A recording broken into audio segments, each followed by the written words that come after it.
A demon who wanted a family, but in the name of family, gave only pain. And on the other side, Tanjiro, whose broken sword also could not stop him from saving his sister. The episode begins right where Tanjiro, putting in his entire strength, cuts off Rui's neck. Rui's head goes flying far away in the air and falls. And Tanjiro, also completely exhausted, falls to the ground. His breathing was heavy, his entire body was injured, and even his hands were trembling. Nezuko, also getting freed from Rui's deadly threads, falls down. Tanjiro feels a sigh of relief seeing her and slowly starts moving towards her. He thinks that, finally, he has ended this nightmare. In Tanjiro's mind, his father's dance was still spinning. He was now beginning to understand that Hinokami Kagura was not just some ritual, but a powerful breathing style that saved his life today. But just then, suddenly Tanjiro's eyes widen. He feels Rui's smell behind him again. Tanjiro slowly turns back, and his heart sinks. Rui's body was still standing, and his head was hanging in the air by his own threads. Rui says, while laughing, "Were you really thinking that you could kill me?" Then he reveals that the exact moment Tanjiro was about to cut his neck, at that very moment, he separated his own head with his threads, meaning Tanjiro's attack actually could not kill him at all. Tanjiro breaks down from inside.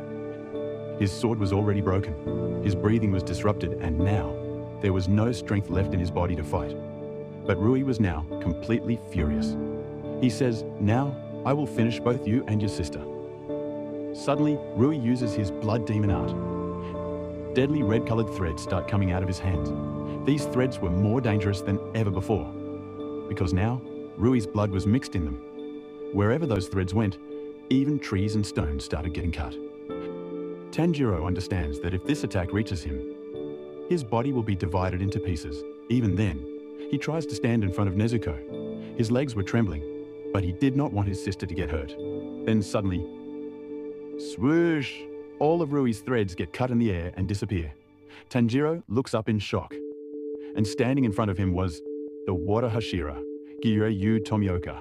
The entire forest suddenly becomes silent. Giyu's presence was so powerful that Rui starts to feel fear for the first time. Giyu says, in a calm voice, "You did very well. Now leave the rest to me." Rui goes crazy with anger. He immediately uses his strongest attack-cutting thread rotation. Thousands of razor-sharp threads move spinning towards Giyu. Their speed was so high that even the air was getting cut. But Giyu stands absolutely calm, holding his sword. Then he says, softly, "Water breathing. 11th form. Dead calm." Suddenly, the entire atmosphere changes.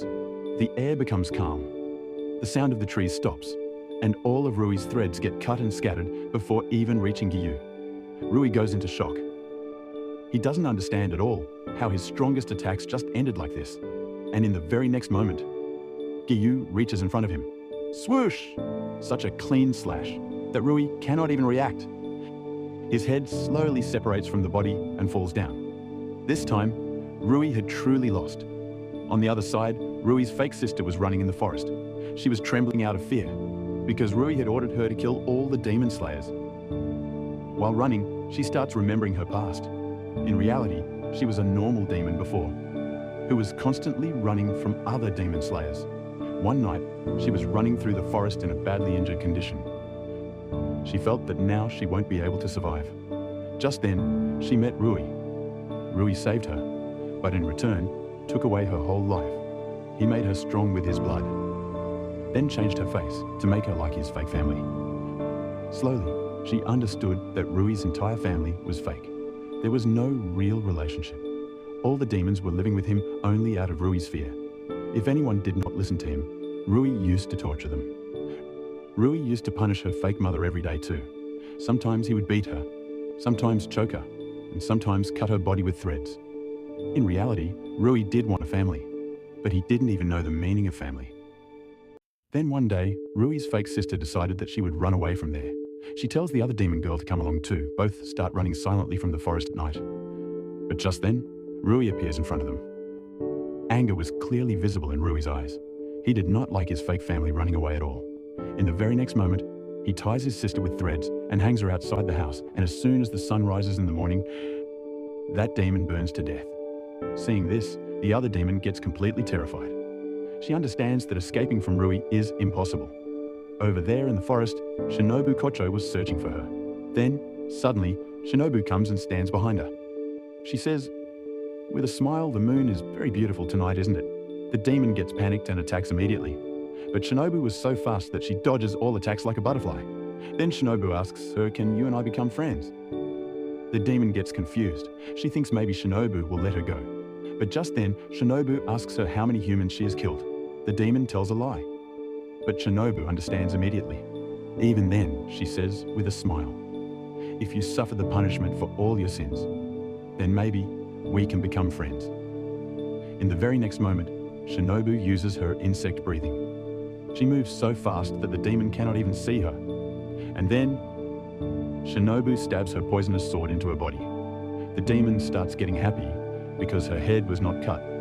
She feels that she will survive. But just then, her body starts burning from inside. Her breathing starts to stop, and she falls to the ground, writhing in pain. Shinobu says with a smile, I kill demons with poison. Within a few seconds, that demon dies because of the poison. Over there, Tanjiro was still sitting near Nezuko in an injured condition. And there Rui, while dying, was thinking about his past. He remembers that he wanted only one thing, a real family. But fear, loneliness, and the hunger for power turned him into a monster. And right here, the episode ends.